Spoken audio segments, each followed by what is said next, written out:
Hi everyone, we're ready to pick up with Chapter 2. Chapter 2. Halfway across town, Dr. Yanina Zachenko, the world-famous librarian, was walking briskly through the cavernous building that was only days away from its gala grand opening. Alexandriaville's new public library had been under construction for 5 years. All work had been done with the utmost secrecy, under the tightest possible security.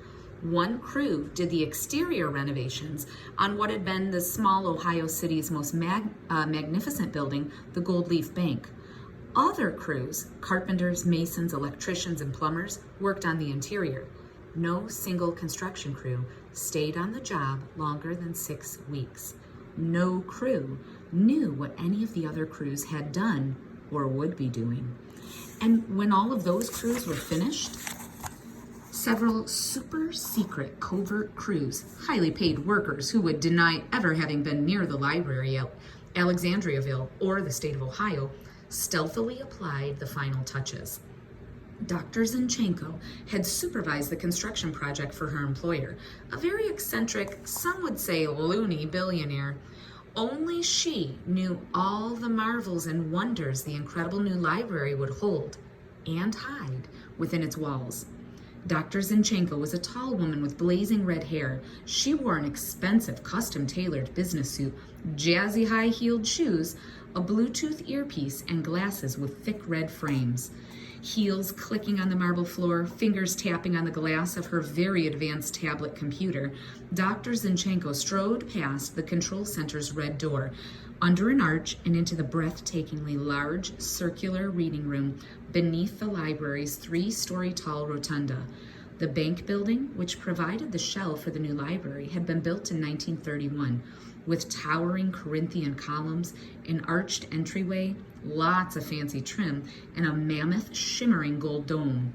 The building looked like it belonged next door to the triumphant memorials in Washington, D.C., not on this small Ohio town's quaint streets. Dr. Zinchenko paused to stare up at the library's most stunning visual effect, the Wonder Dome. 10 wedge-shaped, high-definition video screens, as brilliant as those in Times Square, lined the underbelly of the dome like so many orange slices. Each screen could operate independently or as part of a spectacular whole. The Wonder Dome could become the constellations of the night sky, a flight through the clouds that made viewers below sense that the whole building had somehow lifted off the ground, or in Dewey Decimal mode, 10 sections depicting vibrant and constantly changing images associated with each category in the library cataloging system. I have the final numbers for the 4th sector of the Wonder Dome in Dewey mode, Dr. Zinchenko said into her Bluetooth earpiece. 364.1092. She carefully over-enunciated each word to make certain the video artist knew what specific numbers should occasionally drift across the 4th wedge amid the swirling social sciences montage featuring a floating judge's gavel, a tumbling teacher's apple, and a gentle snowfall of holiday icons. The numbers, however, should not appear until 11 a.m. Sunday. Is that clear? Yes, Dr. Zinchenko, replied the teeny voice in his ear. Next, Dr. Zinchenko studied the holographic statues projected into black crepe-lined recesses cut into the massive stone piers that supported the arched windows from which the Wonder Dome rose. Why are Shakespeare and Dickens still here? They're not on the list for opening night. Sorry, replied the library's director of holographic imagery, who was also on the conference call. I'll fix it. Thank you.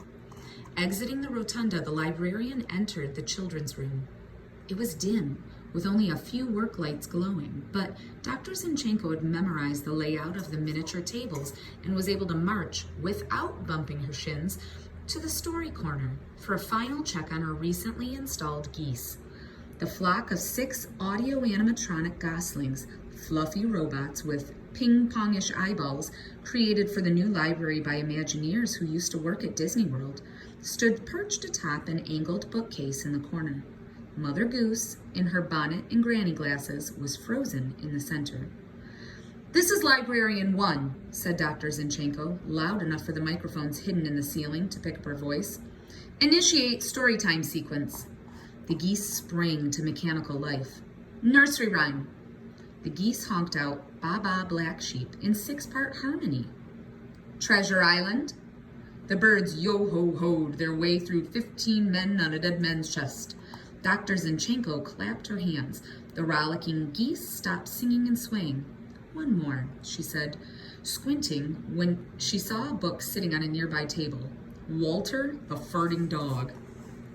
The 6 geese spun around and farted, their tail feathers flipping up in sync with the noisy blast.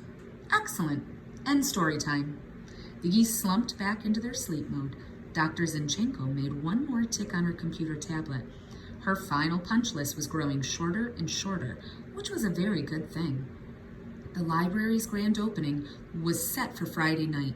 Dr. Z and her army of associates had only a few days left to smooth out any kinks in the library's complex operating system. Suddenly, Dr. Zinchenko heard a low, rumbling growl. Turning around, she was eyeball to icy blue eyeball with a very rare white tiger. Dr. Zinchenko sighed and touched her Bluetooth earpiece. "Mrs. G, this is Dr. Z. What is our white Bengal tiger doing in the children's department?" "I see. Apparently there was a slight misunderstanding. We do not want him permanently positioned near the Jungle Book. Check call number 599.757. Right. He should be in zoology." "Yes, please, right away. Thank you, Mrs. G." And like a vanishing mirage, the tiger disappeared.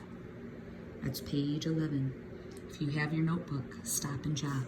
What's going on here? Make some predictions. What do you think is happening? Remember to keep track of your characters. Keep track of any key details you think you may need later. Bye.